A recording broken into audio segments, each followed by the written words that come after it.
বিক্রি হচ্ছে। এ কত করে বিক্রি করছে রাত করে? এটা 150 না, আর এটা 40, আর ওটা কত? 120। দেখুন মাছ মোর বাড়িতে রাত্রিতে দেখেন মাছ আছে অনেক, কিন্তু রাত্রিতে বেচা কেনা হয় না, তাই বিক্রি করার জন্য বসে আছে সন্ধ্যার সময়।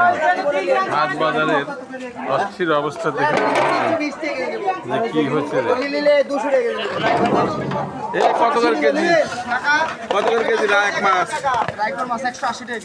এই মাছটা হচ্ছে 180 টাকা কেজি, রাত্রে 180 টাকা কেজি মাছ। আপনারা নেবেন, আসবেন, নিয়ে যাবেন। মাছ আজকে অ্যাভেলেবল আছে, অ্যাভেলেবল মাছ আছে, কিন্তু লোকজন নাই, তাই সন্ধ্যার পরে বিক্রি করতেছে। অন্ধকারে মাছ বিক্রি করতেছে। এই অন্ধকারকে লাইট টাইট কই? এই কত করে বেচতে চাও? খুব কম দাম ভাই। হ্যাঁ, 200 টাকা, এখন বেশি 160 টাকা। 160 টাকা কেজি। হাই রে, এত মাছ সস্তা আজকে। তাড়াতাড়ি আসেন, রাত করে তাড়াতাড়ি চলে আসেন আর মাছ নিতে আসেন।